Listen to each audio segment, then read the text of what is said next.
你有没有想过一个问题，就是那个在京剧里总是白脸奸臣的曹操，如果把他做成一部特精美的动画电影主角，会是什么样？这个切入点有意思。今天我们就来好好聊聊你给的这些关于三国的星空第一部的资料。我看完感觉这部电影的口碑和它的市场表现简直就是冰火两重天。这里面到底藏着什么故事？的确是这样，你给我们的资料非常全，从专业的影评、媒体的商业分析到主创的访谈，什么都有。是的，这就像拿到了一份完整的案卷，我们能从艺术、商业还有文化抱负这3个角度给它来一次彻底的复盘。对，咱们的目标也很明确，就是一起梳理这些不同的声音，不仅要搞明白它在艺术上为什么那么受好评，也得试着去理解它在商业上到底为什么会遇到挑战。而且咱们会重点关注你最感兴趣的几个点，那个让人忘不了的画风、画龙点睛的美食场景，对曹操这个人物的可以说是颠覆性的塑造，还有结尾那2个信息量特别大的彩蛋。好的，那我们就从最直观的感受开始吧，也就是这部电影的脸面。对，就是它的视觉。我发现几乎所有资料，不管是夸还是贬，都承认一点，这电影的画面实在是太美了。没错，这是共识。你提到的那个画风特别好看精美，影评里说它融合了水墨元素和高精度建模，有一种既古典又现代的质感。这里面有个细节特别有意思，主创团队的目标啊，它并不仅是好看哦，它是要营造一种怎么说呢，一种千年文物的气质。千年文物的气质，哇，这个说法很妙。就是说，他们希望观众看到的每一个画面，都像是在欣赏一件刚从博物馆里拿出来的、沉淀了1000年时光的艺术品。这个追求可就厉害了。那他们是怎么做到的？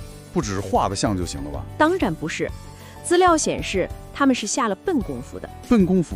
对，团队参考了近10件真实出土的国宝级文物，比如你看到的那个结构复杂的铜剑否，还有那个错银铜牛灯，包括人物身上戴的祖玉佩，每一个都是凭空想的，背后都有实物。他们甚至还来来回回好几次去捍卫洛阳遗址实地考察。等等，这听起来不像动画团队啊，更像是一个考古纪录片团队的工作方式。完全可以这么理解，他们就是在用做学问的态度做动画。哇！所以你看到的其实是一个流动的数字化的文化遗址展览，每一帧画面的背后都可能有上100家博物馆的资料在撑着。这种厚重感是那些纯架空历史的作品完全没法比的。它让整个故事有了一个坚实的、可以被戳摸到的根基。对，而且这种对细节的追求还不只体现在这些宏伟的器物上。你还特别提到了美食场景，我一开始也觉得有点奇怪。在一部讲权谋和战争的三国电影里，花那么多篇幅去拍吃饭的场景，会不会有点不正业？这恰恰是制作团队最高明的地方之一。你想想，历史是什么？不光是王侯将相的丰功伟绩，更是无数普通人生活的总和。通过展示汉代的饮食文化、餐具器皿，还有上面的纹样，影片传递了一种1000年前的日常温度和烟火气。我明白了，这一下就把那些遥远的历史人物变得有血有肉了。对，他们也得吃饭，也有自己的生活习惯。这种细节瞬间把观众和历史的距离给拉近了。是的。不过我有个疑问啊，会不会有习惯了快节奏的观众觉得这些镜头拖慢了权谋斗争的节奏呢？资料里有提到这方面的反馈吗？这是个好问题。确实有一些评论认为影片整体节奏偏慢，但这主要指向的是叙事结构，不是某个具体场景。是整个结构。对，对于美食场景，大部分正面评价都认为它极大地增加了影片的文化质感和真实感，它让观众相信这个世界是真实存在过的。而这种真实感恰恰就延伸到了他们对核心人物的塑造上。说到核心人物，我们就来到了这部电影真正可以说是石破天惊的地方。曹操。没错，老实说，我看到你给的这些影评之前，一听说主角是曹操，我脑子里马上就浮现出那个多疑狡诈的奸雄形象。但看起来，这部电影做了一个非常大胆的尝试，是一个彻底的颠覆。影片选了一个特别巧妙的年龄段，35岁到40岁的曹操。这个年龄段有什么特别？这个时期的他还没有成为后来那个权倾朝野的魏武帝，他有匡扶汉室的抱负，但同时也充满了对未来的焦虑和不确定性。他不是一个脸谱化的反派，而是一个在历史洪流中挣扎、寻找自己位置的人。我注意到影片里反复提到一句台词，就是他问自己的那句“我是天上哪颗星”。对，就是这句。说真的，就是这句台词一下子就把这个人物的内心世界给打开了。一个简单的权谋家是不会问出这种哲学问题的。这问题里充满了迷茫和对终极价值的追寻。这句台词是点睛之笔，它展现了一个在乱世中寻找自身定位和历史使命的复杂个体。他的野心背后是对结束乱世、建立新秩序的渴望。这种复杂性让角色立刻就立起来了。另外，资料也提到，配音演员谭健次的演绎功不可没，他的声音很好地诠释了青年曹操内心的那种矛盾、激情和偶尔流露出的脆弱。而且这种塑造似乎真的起到了效果。资料里提到一个很有趣的反馈在武汉的首映会上，很多孩子看完后不再简单的把曹操当坏人了，反而觉得他更有人性，更能理解他的一些选择。这就说明影片的目的达到了。是的，他真的改变了一些观众，特别是年轻观众的固有认知。这其实是一种历史翻案，但要注意，它不是盲目的美化或者说洗白。不是洗白，它更像是提供了一个更宽阔、更多元的视角。它在告诉我们，历史人物是复杂的，历史本身也不是非黑即白的。对，从这个角度看，这部电影的文化启蒙意义可能比它本身的票房更重要。它在引导我们去思考，而不是被动接受一个现成的简单答案。听到这里，你可能会觉得，这样一部视觉上是艺术品，文化上有深度，人物塑造有突破的电影，简直就是一部完美的杰作。按理说是，按理说，票房应该会大爆吧？但这恰恰是你给的资料里最让人费解的地方。是的，我们来看长库的商业数据。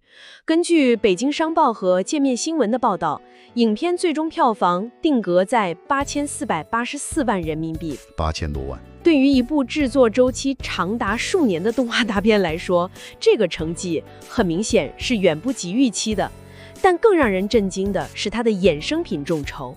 对，这个数字我看了好几遍，以为自己看错了。最后的众筹金额只有7000元。等等，7000块，不是70万，也不是7万，就是一顿饭钱的7000块，就是7000。这简直不可思议！一部口碑这么好的电影，难道粉丝们连一点买周边的热情都没有吗？这背后到底发生了什么？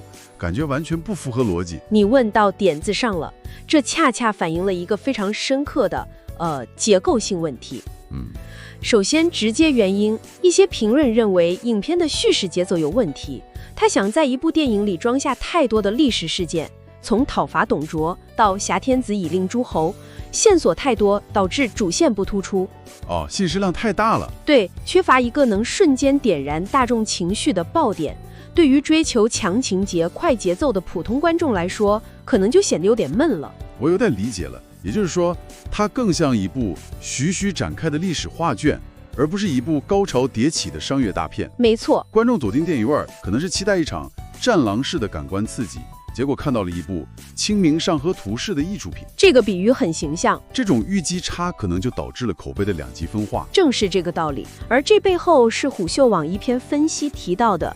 这类文化加艺术属性的动画，在当前市场环境下的定位很尴尬。定位尴尬。它是一次非常有价值的文化实验，它在探索如何拍好新文化，但从商业角度看，这条路显然还在摸索阶段。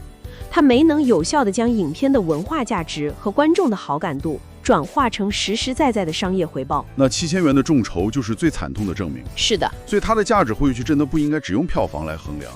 它更像一个探路者，虽然自己走得磕磕绊绊，甚至可能摔倒了，但它为后来者照亮了前路，也标示出了哪些地方是陷阱。说得很好，一部作品的成败评价维度应该是多元。从文化传承和艺术探索的角度看，它无疑是成功的，甚至可以说是里程碑式的。但市场的逻辑是另一套，对，它更直接，也更残酷。即便还在这样残酷的市场现实面前，主创团队似乎并没有放弃。这一点从你特别好奇的结尾彩蛋里就能看出来。他们依然在影片的最后藏了巨大的匠心和野心。是的，我们可以把这两个彩蛋理解为一个隐性的，一个显性的。隐性和细心。第一个隐性彩蛋就藏在片尾长长的字幕里。制作组非常用心地把影片创作时参考的所有考古文物，以及他们现在所属的博物院，全部一五一十地列了出来。这个设计真的太棒了，它不只是一个名单，这简直就是一份给观众的文化寻宝图。对对对，它像是在说，嘿，我们电影里呈现的中华文明之美只是冰山一角，如果你感兴趣，可以按着这张图去这些博物馆亲眼看看那些真正的瑰宝。完全正确，这是一种非常高级的互动和文化传承。它把观影体验从电影院的2个小时延伸到了现实世界，延伸到了观众未来的文化生活中。这本身就体现了超越商业的格局。那第二个显性的彩蛋呢？它预示了什么？第二个彩蛋，根据各方信息和续作已经在筹备中的消息来看，几乎可以肯定是为下一步埋下的伏笔。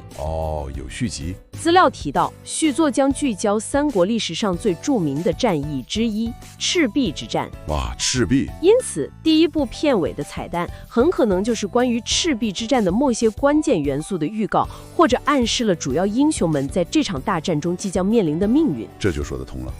这体现了创作者的野心，他们不想拍一部电影，而是想要构建一个宏大的三国星空系列宇宙。是的，即便第一部在商业上不算成功，他们依然在为这个宇宙的未来布局。这种坚持本身就挺令人敬佩的。对，通过这种方式，既能满足核心粉丝对后续剧情的期待，也展现了整个系列的世界观格局。这是一个非常成熟的系列电影操作手法，也表明了他们对这个 IP 的长远信心。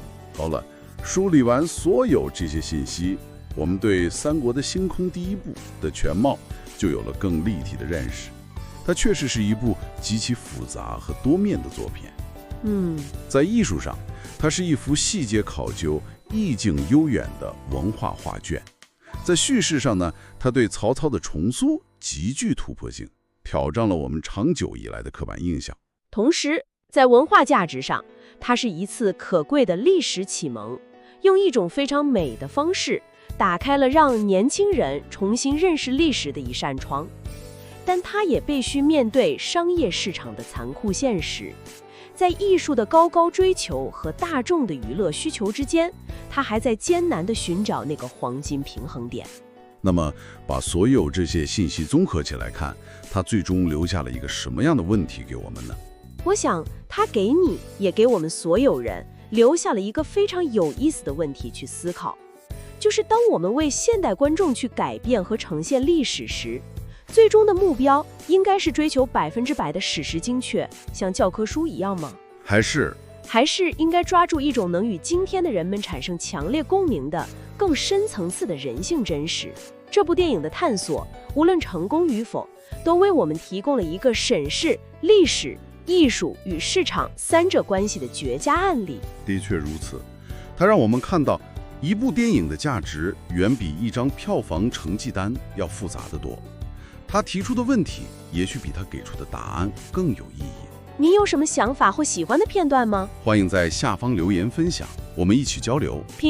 也别忘了点赞、分享与订阅频道，打开小铃铛，第一时间获得更多关于余须的娱圈新闻、影视、动漫与书籍内容的更新。